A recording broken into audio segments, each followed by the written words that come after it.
पत्नी और नौकरानी। शीतल और अभिमन्यु की शादी को 5 साल हो चुके थे, लेकिन अभी तक उनका कोई बच्चा नहीं हुआ था। इसकी वजह से शीतल और अभिमन्यु परेशान रहते थे, लेकिन उन दोनों से ज्यादा परेशान थी शीतल की सास, यानी अभिमन्यु की माँ जानकी देवी। जानकी देवी चाहती थी कि जल्दी से जल्दी उनकी गोद में पोता या पोती आ जाए, और इसीलिए वो अपनी बहू शीतल को लेकर एक दिन हॉस्पिटल पहुंची। डॉक्टर मैडम, जरा ठीक से चेक करके बताइए ना, कई बड़े बड़े डॉक्टर को दिखाया है, लेकिन मेरी बहू माँ ही नहीं बन पाती। मैंने शीतल को बहुत अच्छे से चेकअप किया है। देखिए, बात यह है कि शीतल के अंदर माँ बनने की कैपेसिटी नहीं है। ये आप क्या कह रही हैं डॉक्टर साहब? कोई तो इलाज होगा ना, कोई दवाई दे दीजिए।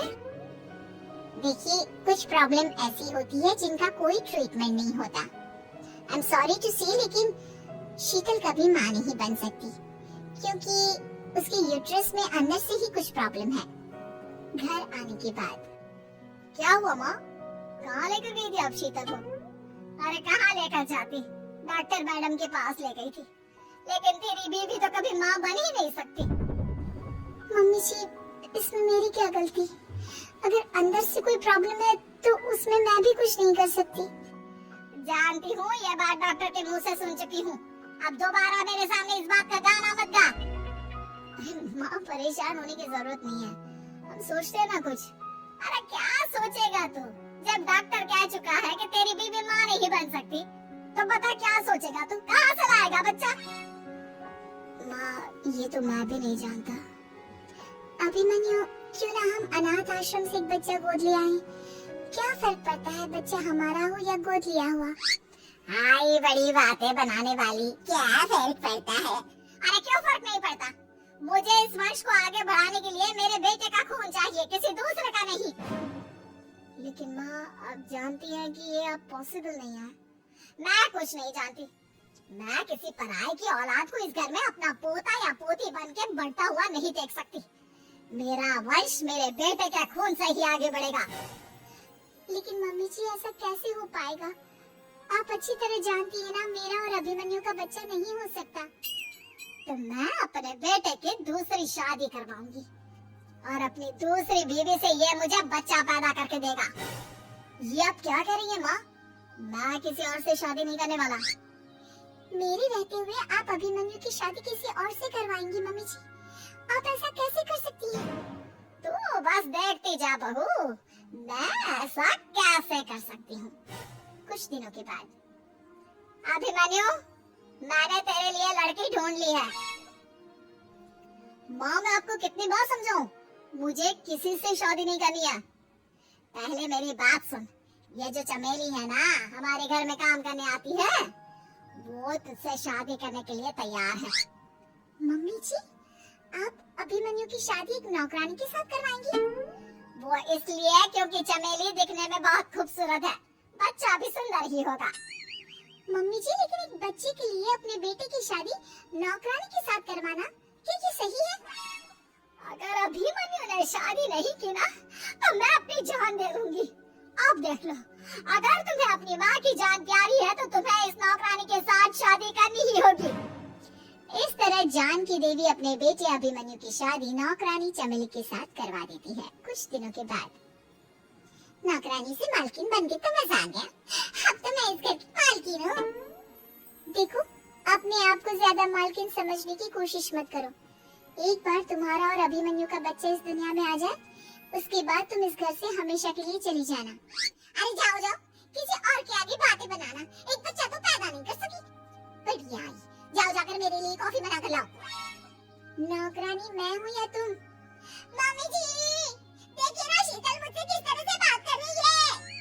शीतल, तुम्हें पता है ना चमेली प्रेग्नेंट है, मेरे बेटे के बच्चे की माँ बनने वाली है। वो जैसा कहती है वैसा करो। लेकिन मम्मी जी, वो मुझे नौकरों की तरह ट्रीट कर रही है। अरे तो करेगी ना, वैसे भी बहू तुम हो किस काम की, एक बच्चा तो पैदा नहीं कर सकती। जाओ अब घर के सारे काम करो और चमेली को आराम करने दो। थैंक यू मम्मी जी, भगवान आपका भला करे।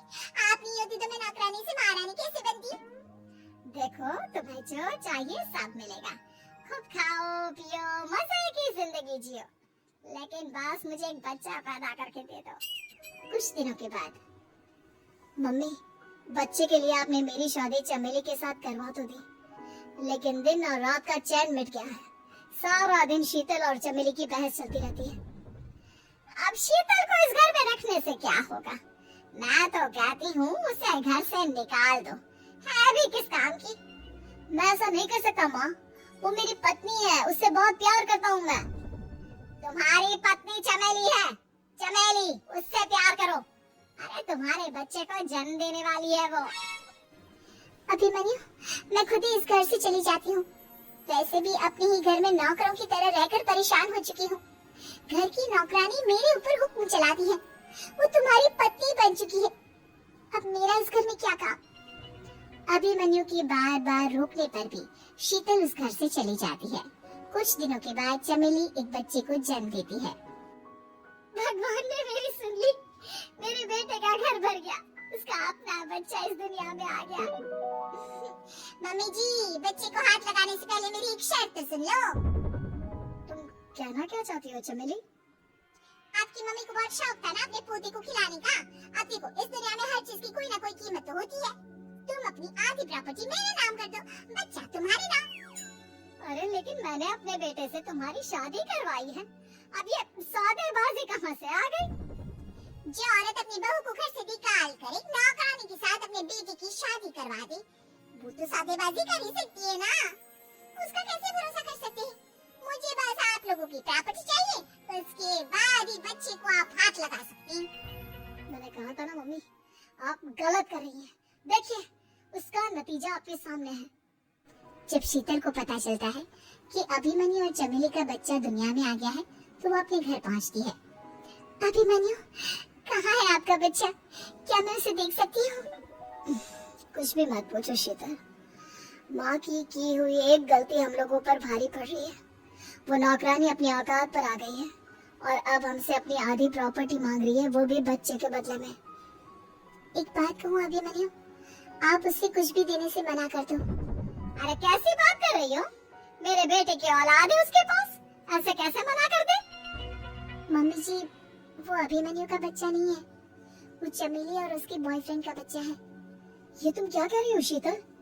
ये देखिए वीडियो, चमेली और उसका बॉयफ्रेंड आपस में बातें कर रहे हैं कि उन दोनों ने मिलकर आपको बेवकूफ बनाया है और अब इस बच्चे के बदले आपसे प्रॉपर्टी भी हड़प लेंगे। हे भगवान, ये मुझसे क्या हो गया?